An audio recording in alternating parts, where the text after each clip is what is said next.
presentación, porque, bueno, entre más rápido nos vayamos.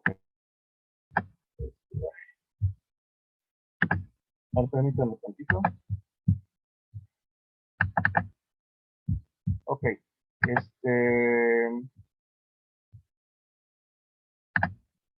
Muy bien, vamos a hablar entonces del mecanismo de acción de sinasas, que es el que nos faltaba para mecanismos de acción de receptor de membrana. Ya vimos AMP cíclico, GMP cíclico y calcio, ¿vale? Entonces, ya vimos cómo se da inicio en el momento que se acopla la hormona al receptor de membrana. Ya vimos en los anteriores mecanismos de acción proteínas G, y ya vimos en este caso enzimas, ¿no? Enzimas activadoras, enzimas inhibidoras, ¿no? Entonces, en AMP cíclico vimos una adenisciclasa, vimos una guadenilciclasa en el GMP cíclico y vimos una fosfolipasa C para calcio inositol.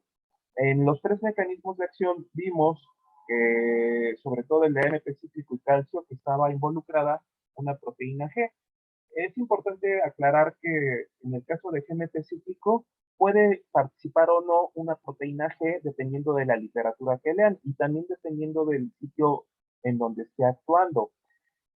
También importante, muchachos, que acuérdense que los mensajeros, los segundos mensajeros, en el caso particular del AMP cíclico, del GMP cíclico y del de calcio, participaban en este caso lo que es la vía del trifosfato inositol y la del diacilglicerol. Bueno, estos dos, en el caso de AMP cíclico y GMP cíclico, acuérdense que activan proteincinasas, ¿vale? En el caso de calcio inositol, recuerden que en la vía del trifosfato de inositol se requiere la salida del calcio al citoplasma para que aquí se active la calmodulina, y la calcio-calmodulina unidas entre sí van a estimular igualmente a proteincinasas, lo mismo que el diacilglicerol hace, similar al AMP cíclico y el MP cíclico, activan proteincinasas, ¿vale? Si hablamos de MP cíclico, activa la proteincinasa A; si hablamos de GMP cíclico, la G; y si hablamos de calcio inositol, se activa una proteincinasa C, que claro, recibe el nombre particular de acuerdo a la vía, ¿no? Hablamos de una calmodulina, una calcio-calmodulina sinasa o una diacilglicerol sinasa, pero al final del día son proteincinasas. ¿Qué hacen las proteincinasas?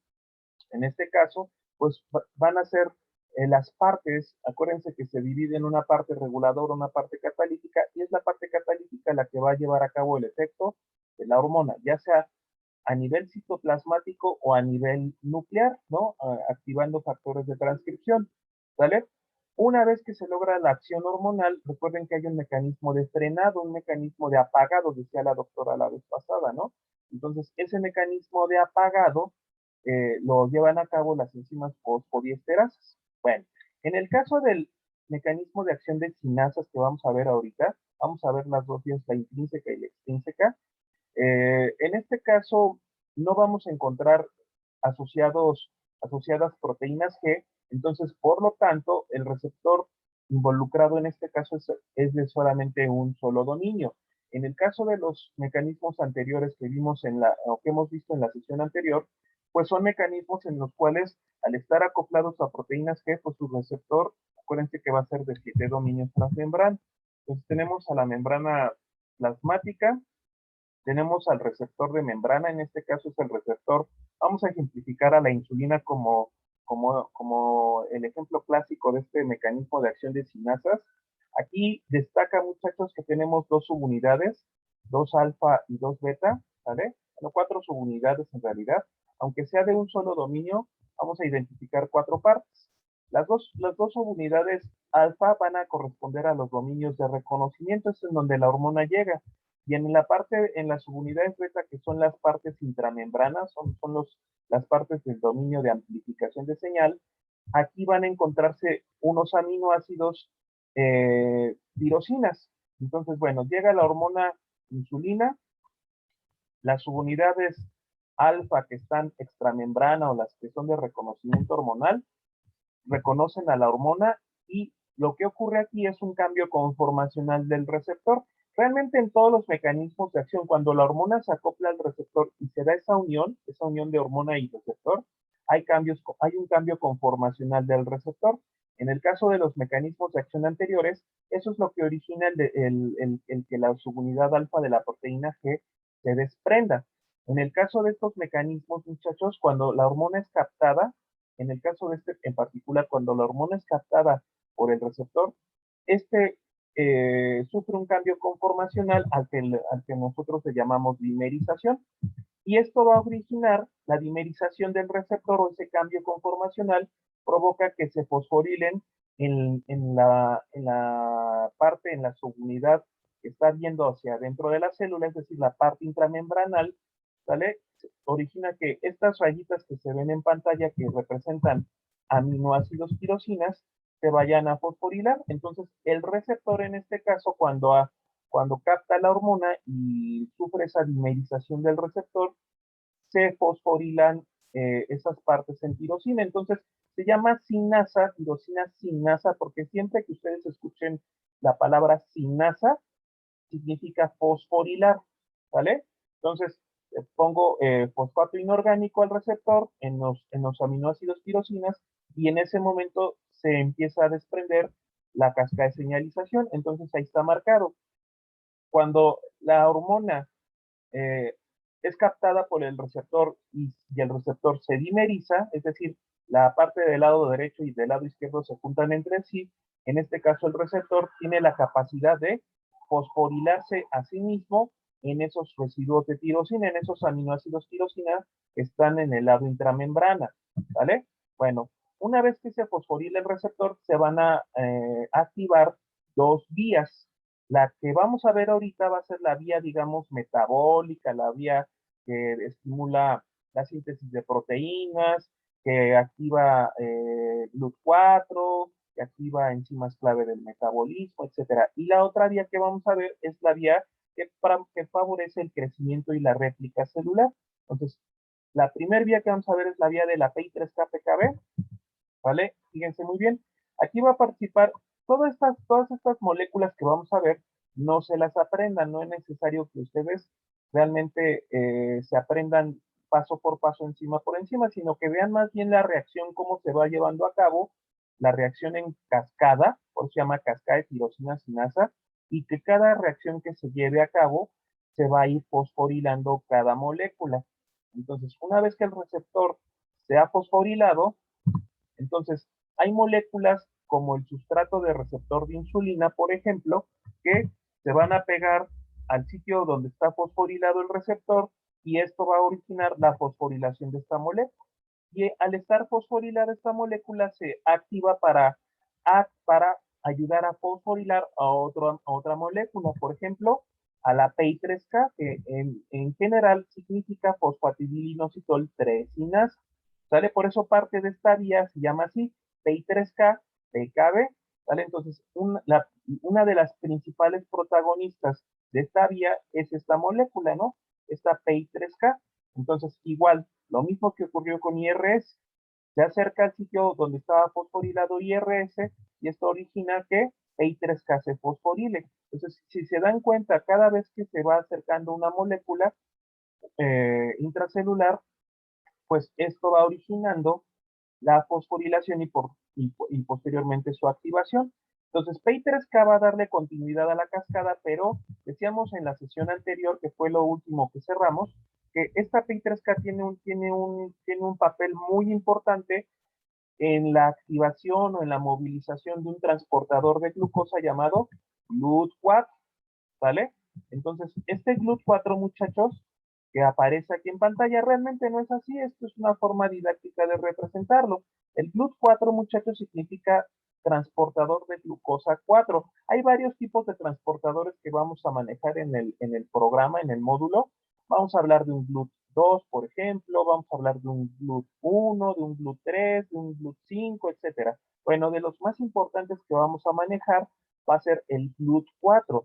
¿Por qué va a ser importante, muchachos? Porque este GLUT4 se va a encontrar en tejidos insulinosensibles, en tejidos en los órganos blancos que sean sensibles y dependientes de insulina para meter glucosa a la célula. Es decir, van a existir órganos que no dependan de la propia insulina para meter la glucosa de la sangre a sus células, y va a haber órganos que sí. Por ejemplo, las neuronas no dependen del GLUT4 ni de la insulina para meter su glucosa, porque es un tejido bastante importante, no puede depender de una hormona. Pero, por ejemplo, el tejido muscular, ¿no? El músculo estriado, el tejido adiposo mismo también tiene sensibilidad, es sensible a la insulina y depende de esta hormona para meter toda la glucosa a las células. Entonces, ¿cómo lo hace? Pues a través de un transportador que se encuentra dentro de la célula que se llama GLUT4, y lo que hace la PI3K, ¿qué va a hacer? Expresarlo a la membrana para que entonces me sirva como la llave de entrada para que entonces el GLUT4 que ya está expresado ahí en la membrana haga que la glucosa que está en el plasma se pueda meter. Entonces, vean, hace, aquí didácticamente lo estamos representando como un abanico, como un reguiletito que hace que en el momento que se expresa la membrana se movilice, y en este caso eh, la glucosa de estar afuera pasa a estar adentro. Entonces ya una vez que la glucosa ingresa a la célula, pues esta se puede ir a metabolizar a través de la glucólisis, o puede en un momento dado también favorecer el almacenamiento de glucógeno, ¿no? Puede irse a la glucogenogénesis. Todas estas vías metabólicas ya en su momento las vamos a ver, ¿no? Y vamos a ver en qué momento se llevan a cabo. Entonces, bueno, gracias a la insulina yo puedo meter glucosa y la puedo eh, metabolizar, o la puedo meter a las vías metabólicas para formar energía. Claro, para poderla transformar en energía, pues se requieren activar esas vías a través de la activación de las enzimas clave, pero la forma en cómo se van a activar esas enzimas claves a través de otras moléculas que van a desencadenarse en la cascada de sinases. Entonces, de entrada, el primer efecto que va a hacer aquí la insulina es meter glucosa. Este va a ser nuestro primer efecto hormonal que vamos a tener gracias a la PI3K, pero para activar esas enzimas clave, decíamos, necesitamos seguir la cascada de señalización. Entonces, ¿cómo continúa todo esto? Ya una vez que PI3K ayudó en cierta forma a expresar el GLUT4 que estaba previamente formado, pues ahora la PI3K va a favorecer, si necesitamos síntesis de más GLUT4, pues PI3K va a continuar la cascada de señalización para activar factores de transcripción y favorecer la síntesis de más GLUT4. O si queremos activar las enzimas clave de la glucólisis o de las vías metabólicas que estimule la insulina, pues lo vamos a hacer de esta forma.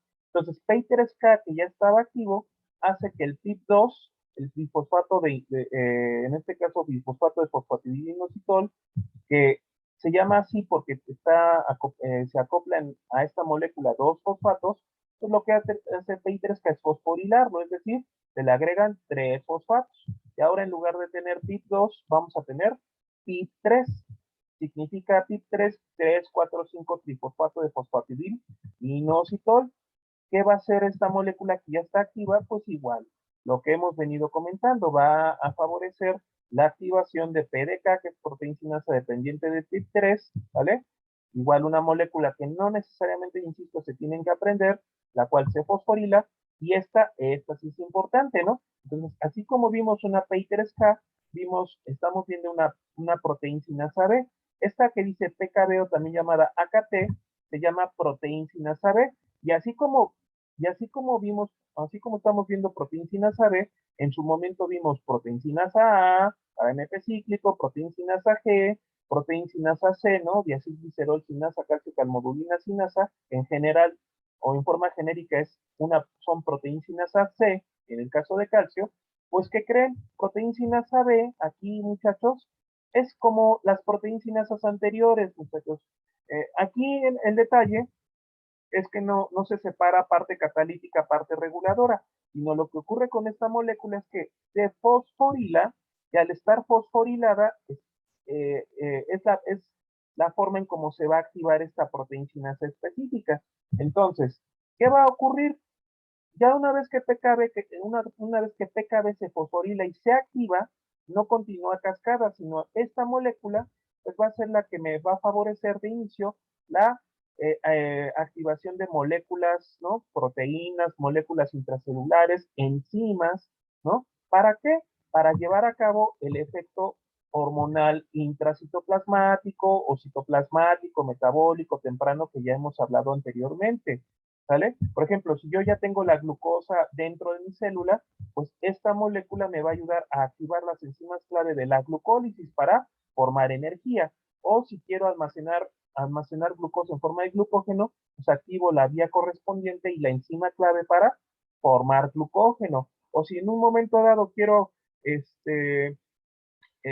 sintetizar más cantidad de enzimas o más cantidad de GLUT4 para meterlo a la célula, pues la PKB, acuérdense que además tiene funciones de factores de transcripción. Las proteinsinasas, acuérdense que también actúan como factores de transcripción, es decir, se meten al núcleo.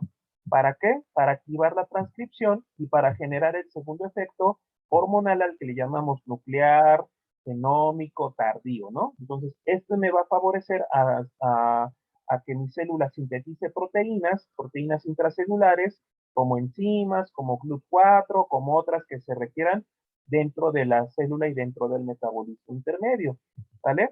Entonces, de esta forma, por ejemplo, la insulina es como va a actuar, pero ojo, esta es una vía. Ahora, vamos a ver otra vía que se llama vía de la MAP, ¿no? Vía de la proteína activadora de la mitosis, y esta tiene que ver mucho con el crecimiento y la réplica celular. Bueno, por supuesto que, bueno, no vamos a detallar ahorita en qué consiste la mitosis, ¿no? Pero bueno, ustedes recuerden que la mitosis, el proceso en el cual se replican las células, ¿no? Existe renovación celular, pues implican varias fases. No vamos a detallar al respecto en eso.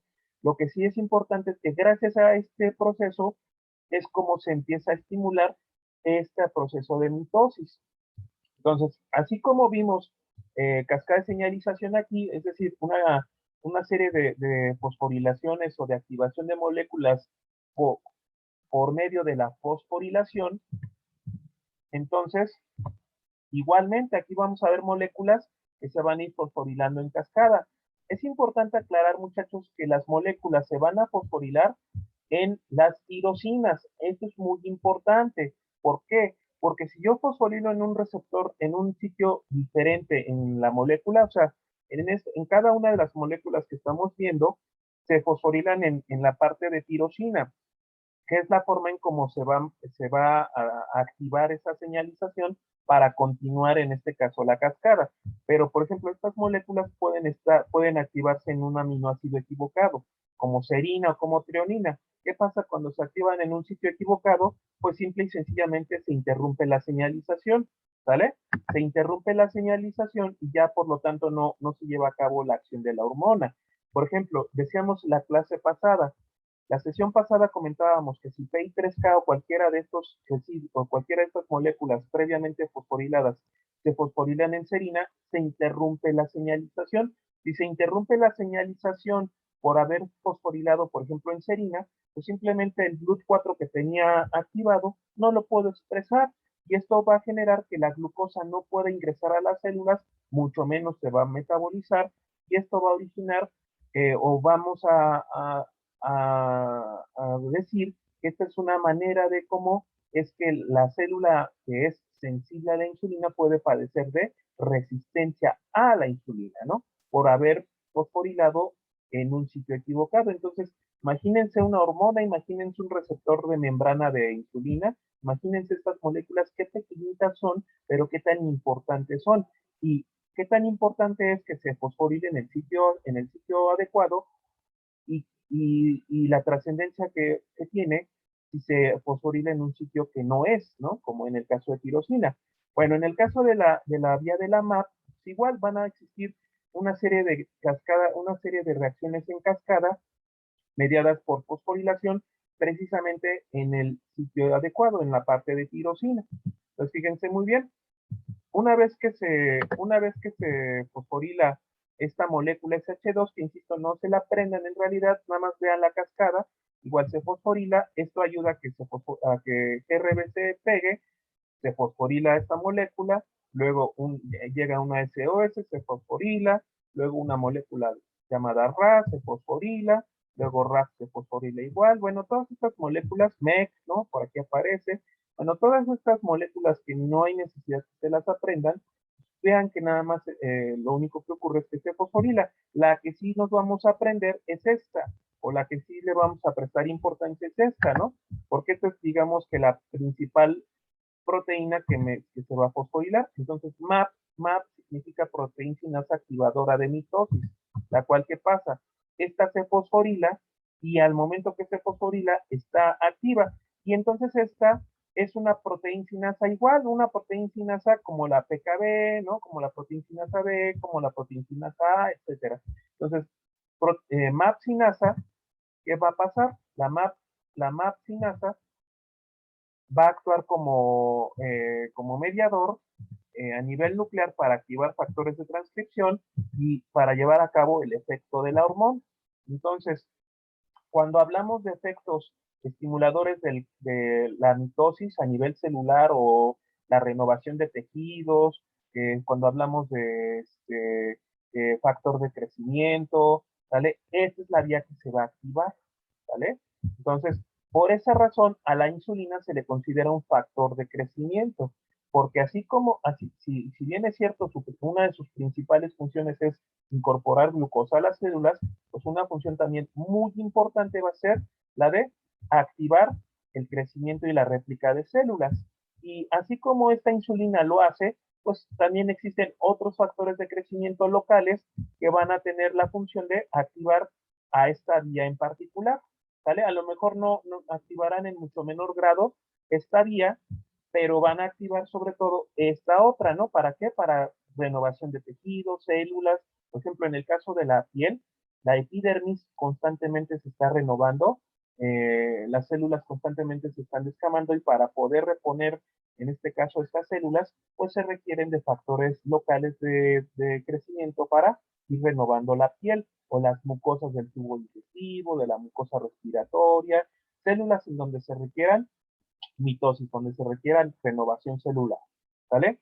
Entonces, en este caso no está llevando a cabo efecto hormonal, así como vimos en los mecanismos de acción anteriores, para no estar llevando a cabo tanto efecto de meter, por ejemplo, tanta glucosa a las células o estar teniendo efecto de factor de crecimiento, tiene que haber una forma de frenado, ¿vale? Como en todos los mecanismos de acción. Entonces, bueno, acuérdense que la hormona y el receptor, su unión es reversible, ¿no? Parte de estas características es que la unión es reversible. Y para hablar de un mecanismo de inhibición, en este caso, así como vimos enzimas fosfodiesterasas, pues aquí nosotros vamos a ver en particular una enzima que va a desfosforilar, que va, en lugar de pegar fosfato inorgánico, va a despegarlo. Ya a esta enzima le conocemos como tirosina fosfatasa. Entonces, ¿qué hacen las tirosinas fosfatasas? Pues desfosforilan, ¿sí? En este caso el receptor ya se había autofosforilado y se había activado, pues en el momento que las tirosinas fosfatasas entran en acción, pues ¿qué hacen?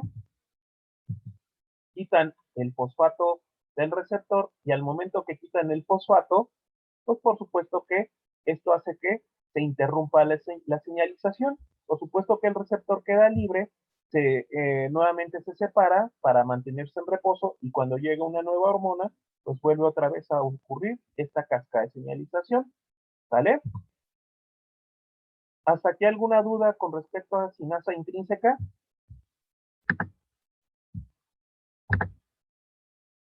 Sí, adelante.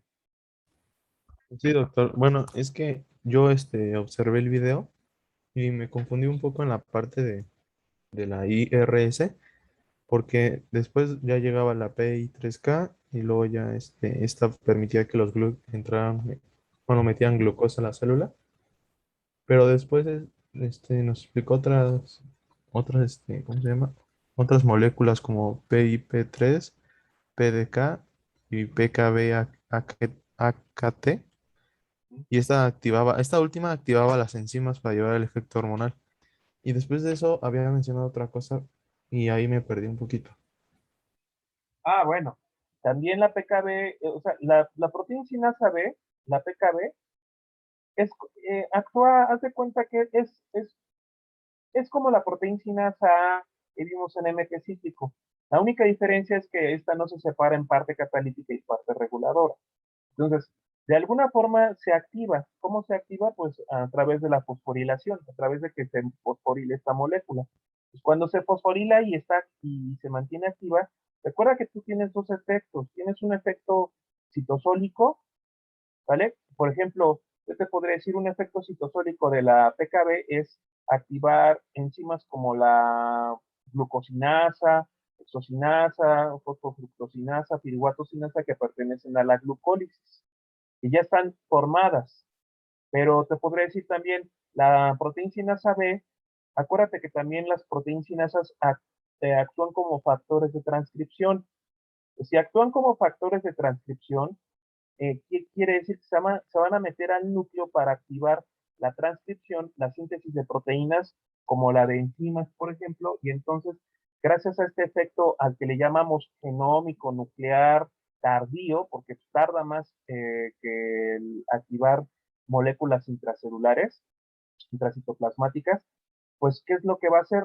Si tú requieres estimular más enzimas del metabolismo, por ejemplo, tú lo haces por esta vía. O si tú quieres, por ejemplo, formar más GLUT4, pues tú en este caso, con tu proteína sinasa B, lo que vas a hacer es eso, activar la transcripción para la síntesis, para que tú actives al gen particular del GLUT4 y para que este GLUT4 pueda formarse dentro de la célula y ya después se va a activar, gracias a la PI3K se va a expresar en la membrana. Por supuesto que todo esto se va llevando a cabo en forma un poquito simultánea, pero nosotros lo separamos en forma didáctica para que se entienda mejor. No sé si respondí a tu duda. Sí, doctor, muchas gracias. Lo mismo que está en el video que han visto es lo mismo que estamos presentando. Lo que pasa es que, pues, finalmente esta presentación la usamos como base. Entonces, pues, igual vayan siguiendo los pasos. ¿Alguna otra duda? Bueno, vámonos entonces con sinasa intrínseca. Este, recuerden que estos, bueno, los videos anteriores complementan a lo que estamos viendo ahorita, ¿no? Que al final de cuentas va también a quedar grabado. Entonces, en el caso de cascada de tirosina sinasa extrínseca, también conocido como JAK-STAT, muchachos, este es el mecanismo de acción que ocupan hormonas como la hormona de crecimiento o como la prolactina, la misma eritropoyetina y hasta se menciona la leptina. Bueno, este es el mecanismo que ocupan estas hormonas, ¿no? Estos cuatro ejemplos. Vamos a representar en este caso a la hormona de crecimiento como el ejemplo clásico de este mecanismo de acción. Entonces, igualmente en cascada de sinasa extrínseca, igualmente se va a activar la fosforilación, pero aquí va a ocurrir algo diferente. Entonces, tengo a mi receptor de dominio único, ¿no? Con actividad de sinasa, tengo a mi hormona como la de crecimiento, a la cual se va a acoplar al receptor. Aquí no ocurre tanto una dimerización del receptor, pero lo que sí ocurre es una fosforilación del mismo. Entonces, cuando la hormona es captada por el receptor en el dominio extramembrana, se tiene que fosforilar. Pero aquí el problema es que cuando llega la hormona al receptor, no se fosforila a sí mismo, sino que requiere de unos ayudantes llamados JAKs.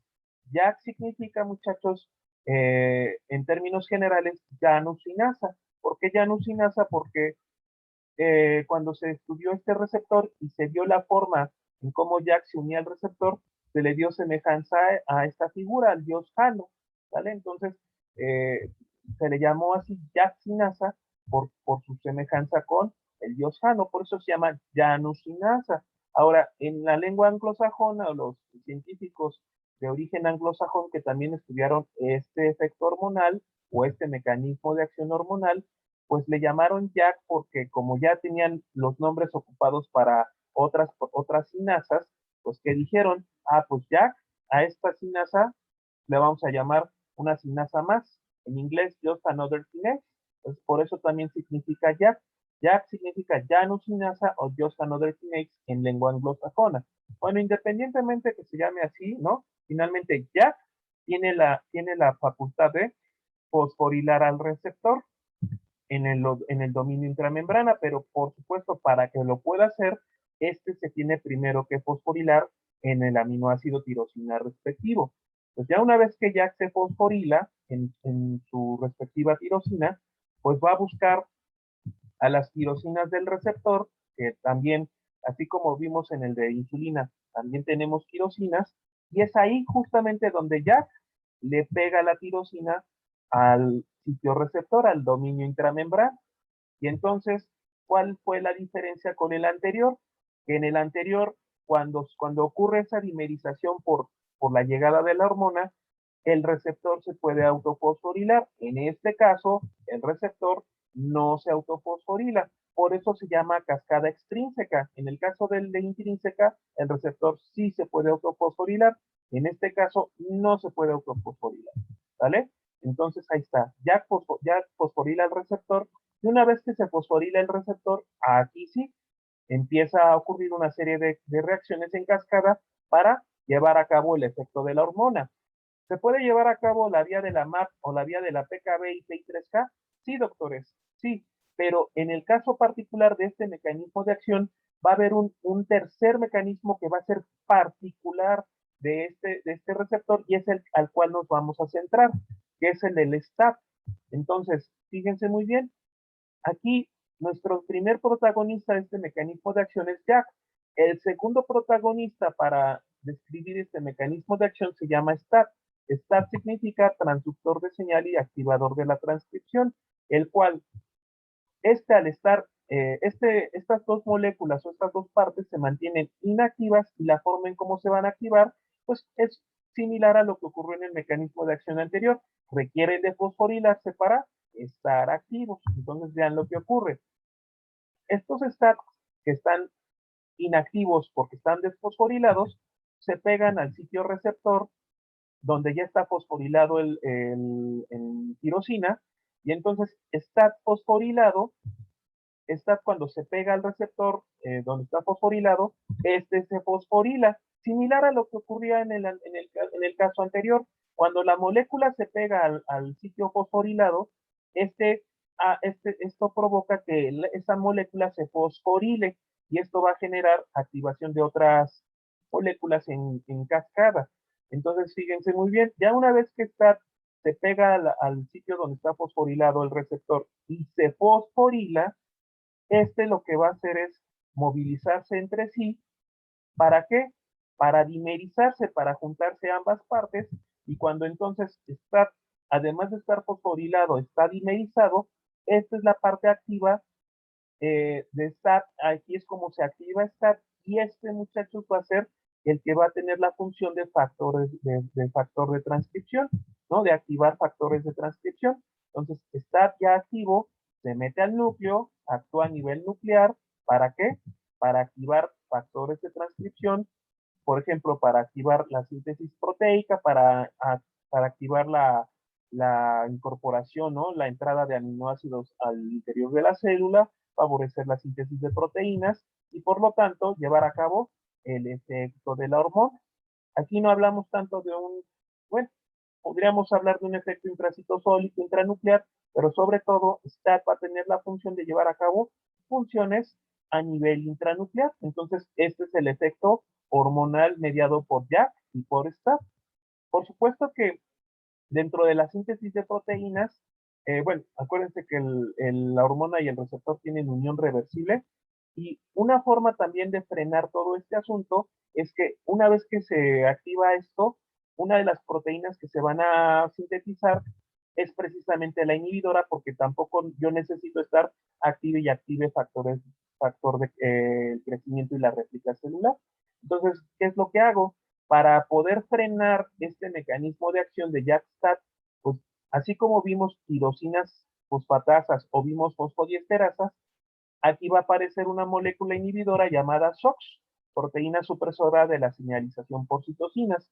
¿Qué hace SOX? Pues lo mismo que hacían tirosinas fosfatasas, desfosforilan, desfosforilan a JAK, desfosforilan al receptor, y una vez que el receptor se desfosforiló, ¿vale? Entonces SOX, ¿vale? Supresor de citocinas, desfosforilan.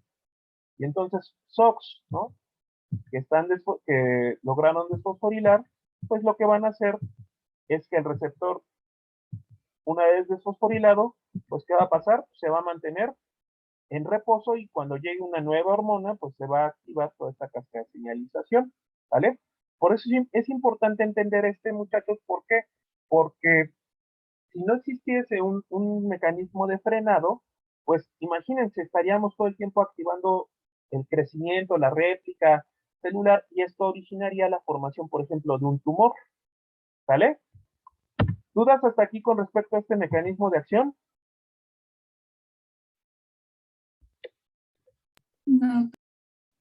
Bueno, No, doctor. bueno. Nos vamos entonces ya rápidamente al receptor intracitoplasmático. Son dos receptores los que hay que ver, el receptor intracitoplasmático y el receptor intranuclear.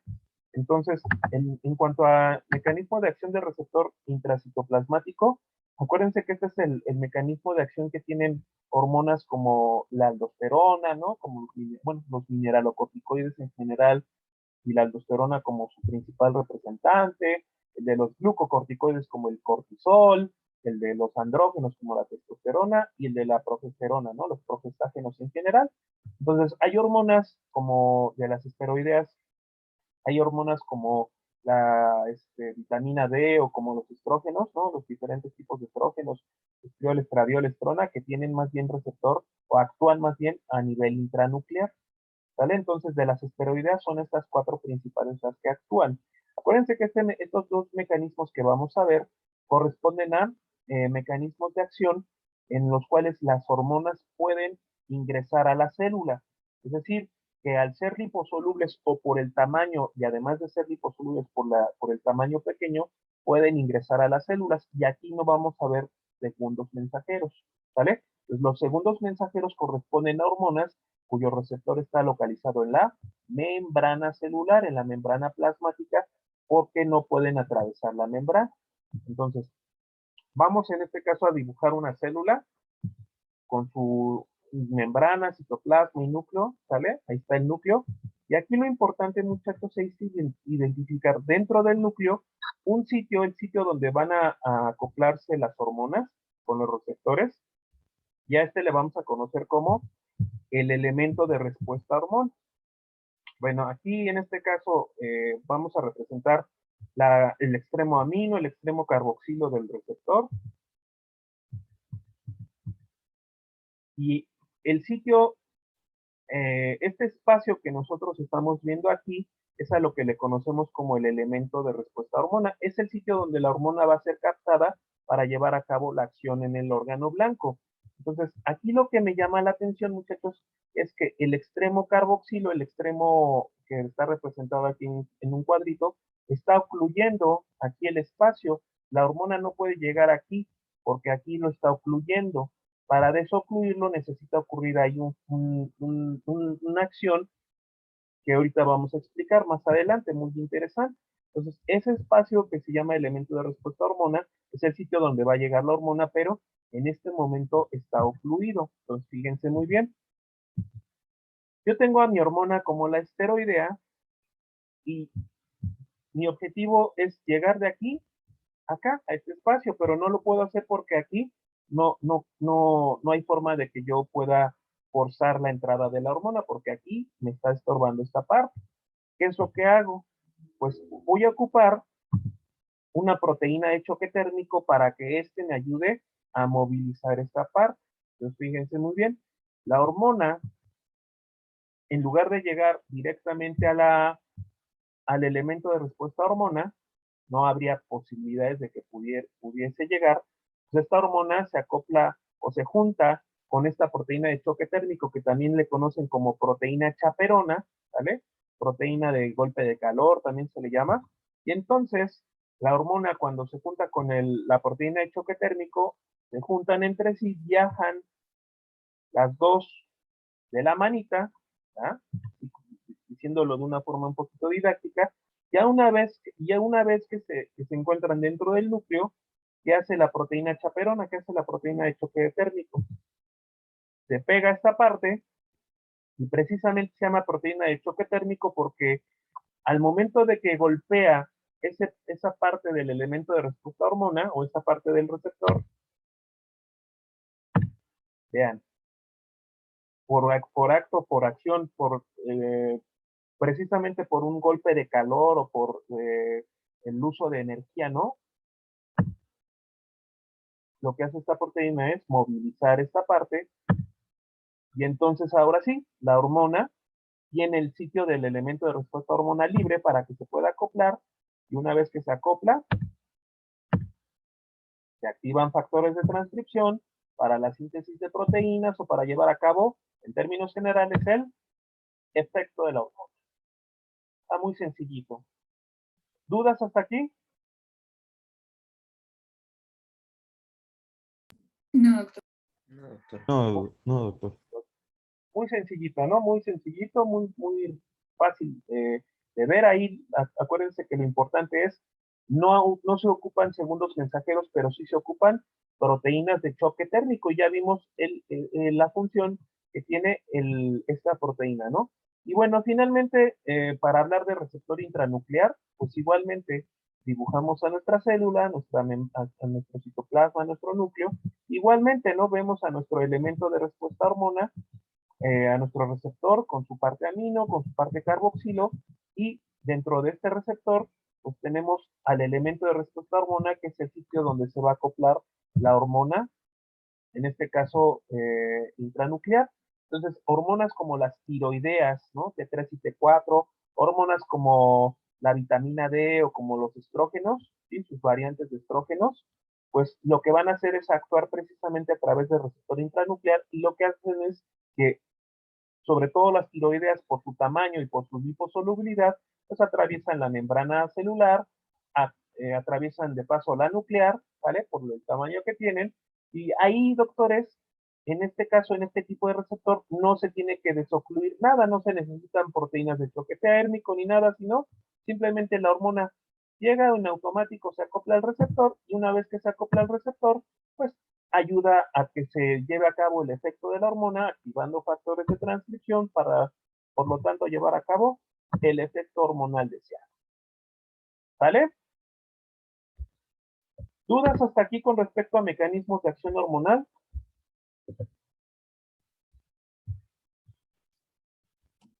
No. No, doctor.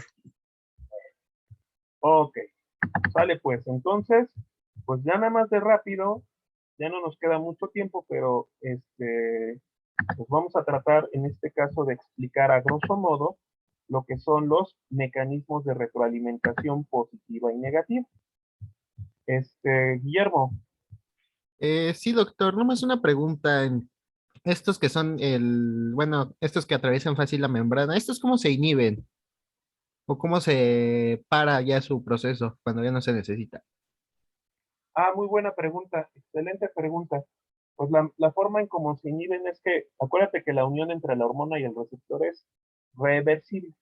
En el momento que la hormona se libera, en el momento en que la hormona se desacopla de ese sitio receptor, se deja de llevar la acción. Es la forma en cómo se frena, ¿vale? Entonces, bueno, Sí. hablar de esto ya sería de hablar de un poquito de cosas un poquito más finas. Habríamos que manejar bueno, hablar de dedos de zinc, de sitio coactivador y correpresor, etcétera. Pero bueno, en términos generales, en el momento que la hormona y el receptor dejan de unirse, que es reversible al final del día la unión, pues en ese momento se frena todo. ¿Alguna otra duda? No, doctor, gracias. Sí, cuando ya se realizó la actividad y ya no se requiere hacer más actividad de la hormona, en ese momento deja de haber producción de la hormona. Entonces ya no se manda la hormona a la célula porque ya realizó la función. Y aquí ya no se apaga al momento en el que la hormona ocupa su lugar, ya se acabó ahí la acción, ya no hay más acción y ya no hay más producción si ya no se requiere algún otro efecto fisiológico. No sé si quedó claro, Guillermo. Sí, doctora, gracias. Bueno, hablar, vamos a terminar con la unidad. Tenemos que hablar sobre mecanismos de retroalimentación positiva y negativa. Bueno, en este caso, una vez que la glándula endocrina produce una hormona, la cual viaja por diferentes formas de comunicación, ¿no? Diferentes vías sangre, linfa, intersticio, y llega a un órgano blanco, a un sitio receptor específico y desencadena un mecanismo de acción independientemente, bueno, ya sea de receptor de membrana o intracelular, pues el objetivo final de la hormona como mensajero químico es llevar a cabo una respuesta, un efecto. Ahora, ese efecto, muchachos, cuando el efecto de la hormona, cuando la respuesta hormonal envía una señal a la glándula productora inicial pidiendo o señalándole que reduzca la producción de la misma hormona, a esto es a lo que nosotros le vamos a conocer como retroalimentación negativa. Y cuando la respuesta hormonal inhibe a la glándula que fue estimulada inicialmente, ¿vale? A esto nosotros le vamos a conocer como retroalimentación negativa. Sin embargo, vamos a encontrar casos en los cuales una vez que la hormona llega al órgano blanco y desarrolla su efecto deseado o el efecto hormonal fisiológico, este efecto en ocasiones, en lugar de inhibir, en lugar de mandarle señal a la glándula previamente estimulada para liberar la hormona, para reducir su producción, el efecto lo que va a hacer es estimular aún más la producción de hormonas, ¿vale? Va a reforzar el estímulo. Entonces, cuando el efecto fisiológico, la respuesta hormonal, refuerza a la glándula como un estímulo adicional para seguir produciendo más hormona, esto es a lo que nosotros le vamos a conocer como retroalimentación positiva. La gran mayoría de las hormonas, muchachos, la gran mayoría de las hormonas se guían por este mecanismo de retroalimentación negativa. Por ejemplo, si yo estoy comiéndome la torta de tamal y estoy incrementando los niveles de glucosa en la sangre, esto va a ser el estímulo para liberar insulina, la cual va a viajar a los diferentes órganos blancos, es liberada al torrente sanguíneo, viaja a los órganos blancos como hígado, músculo, tejido adiposo y otros, y lo que quiero es que esta insulina meta las glucosas que yo me incrementé por comerme la torta de tamal. Entonces, una vez que la insulina hace su efecto, realiza su trabajo de meter toda esta glucosa a las células, cuando los niveles de glucosa de estar altos por haber comido se empiezan a normalizar, empiezan a reducir su concentración y llegan a la normalidad, esta reducción de glucosa es la señal suficiente para que entonces la célula beta del páncreas deje de producir insulina. Esto es un ejemplo, digamos, muy clásico, ¿no? De lo que es retroalimentación negativa y la gran mayoría de las hormonas se van a guiar por este tipo de retroalimentación, ¿vale? Otro ejemplo bueno, ya hablando de retroalimentación positiva, por ejemplo, si tuviéramos a una persona con deshidratación porque pues, acaba de hacer ejercicio y pues está perdiendo líquidos por el sudor, pues aquí lo que va a ocurrir es que por ejemplo, yo tengo una hormona como la hormona antidiurética, que lo que va a hacer es retener líquidos, ¿no? Realizar reabsorción de agua a nivel renal. Entonces, ¿qué es lo que va a ocurrir? El hipotálamo, a nivel del núcleo supraóptico y paraventricular del hipotálamo, se va a liberar la antidiurética. Entonces, esta hormona antidiurética se sintetiza en el hipotálamo, se libera en la neurohipófisis, ¿no? En la hipófisis posterior, viaja por el torrente sanguíneo, ¿vale? La hormona antidiurética viaja por el torrente sanguíneo por vía neuroendocrina, ¿vale? Hacia un órgano blanco como el riñón, el túbulo colector del riñón. ¿Y cuál va a ser el efecto de la hormona antidiurética? Reabsorber agua desde los túbulos colectores hacia la sangre para retener volumen. Pero si yo sigo deshidratado porque no he repuesto líquidos, porque no me he tomado el suero, alguna bebida rica en electrolitos, no me he rehidratado aún, entonces, ¿qué hace la hormona antidiurética? La hormona antidiurética ayuda a retener agua, ¿vale?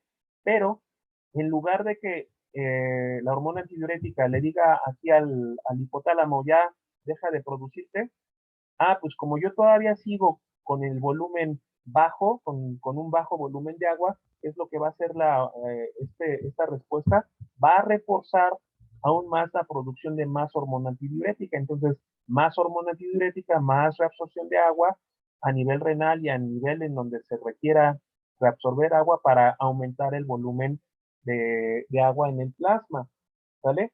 Y ya sea que yo tenga un volumen adecuado o yo ya me haya rehidratado, es cuando se frena el mecanismo, ¿vale? Entonces, el día de mañana voy a parar en este momento la grabación, voy a detener la grabación en este momento. Mañana vamos a hablar un poquito con respecto, o vamos a dar más ejemplos